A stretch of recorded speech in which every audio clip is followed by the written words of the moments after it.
Metal clay is great at taking texture. And as you can see in these earrings, they're all about texture. To make these earrings, we're going to use pretty much the standard supplies that we need for rolling out the clay. The texture comes from this texture mat, which really gives you a lot of options because there's lots of textures just in this one sheet. There are other texture mats available which really open up a lot of other possibilities depending on your style and what you're looking for. To cut out the shapes that are in those earrings, I use cutters. And these are 2 different sizes all within the same set. There's even more sizes available, which you can see with these guys.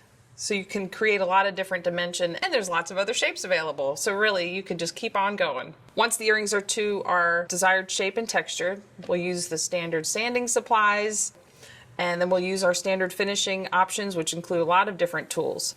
With all of our products assembled, we are ready to make these earrings.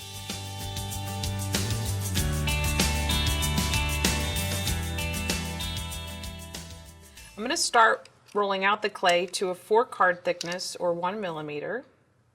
And I'm going to use the roller and just stretch out that clay. And depending on the dimension of your cutters and the shape you're going for, you can rotate the clay and help stretch it out in the other direction, just so you get enough surface area to work with. First, I'm going to find the area that I want to capture in my clay. Put the clay in the spot where I like it, and then I'll put the cards on either side of the clay. And because the texture in this mat is not that deep, I'm just going to reduce it by 1 card thickness. So these are for 3 cards or 0.75 millimeter. And I'll just roll. I tend to roll from the center toward me and then from the center away from me, just so I'm stretching the clay kind of consistently. And then 1 more time. And if I've coated the surface well enough, it won't stick. So we will release the clay so you can see how well it takes that texture. And then I will put the clay onto the non-stick work surface. There we go. And from here, I will cut out my first shape. I'll find the direction that I really like the texture. And I'll just press and just do a little shimmy to make sure I'm all the way through there. And I'll remove the cutter. And then I'll do the second shape. Again, just finding the way I like it. There we go.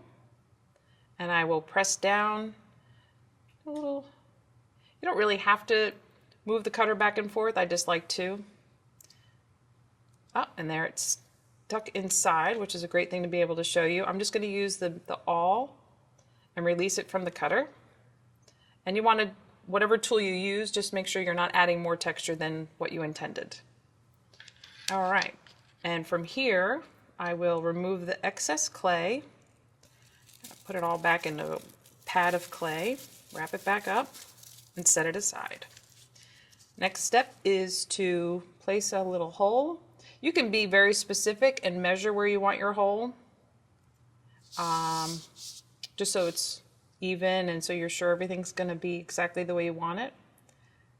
So from here, I will use a paintbrush to add a little bit of water to the edges just to clean them up from the cutter in case there's any stray clay remaining.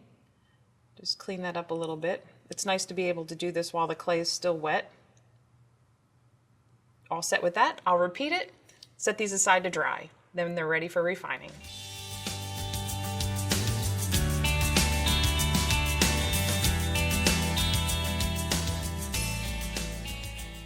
The clay is dry and ready for refining.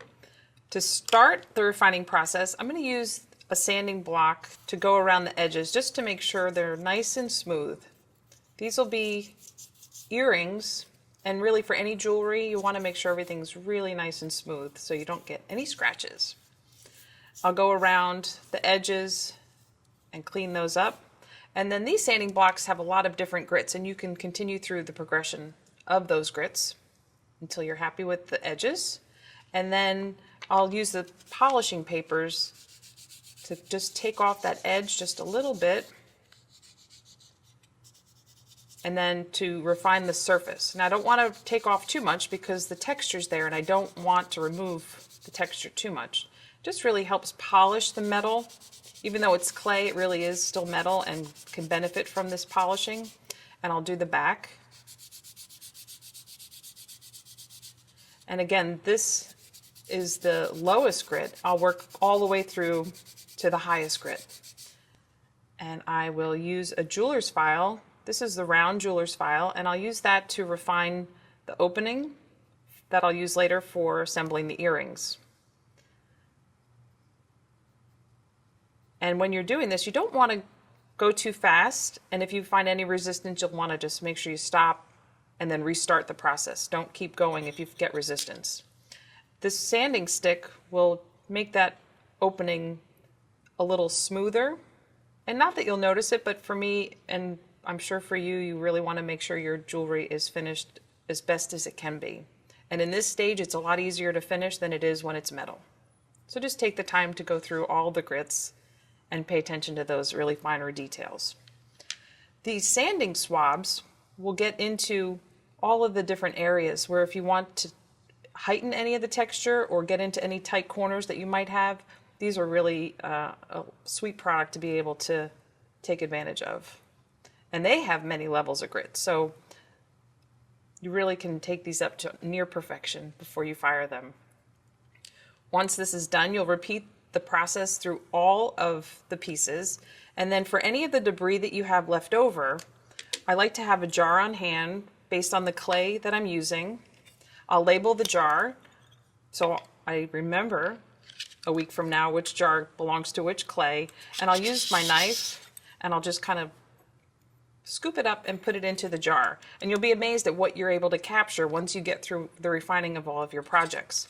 And then you can use this to make clay from, or you can make paste just by adding water. And different amounts of water will give you different thickness of material. Once the refining's done, these are ready for firing. And then we'll go on to finishing the pieces once they get to this level. We'll get into finishing next.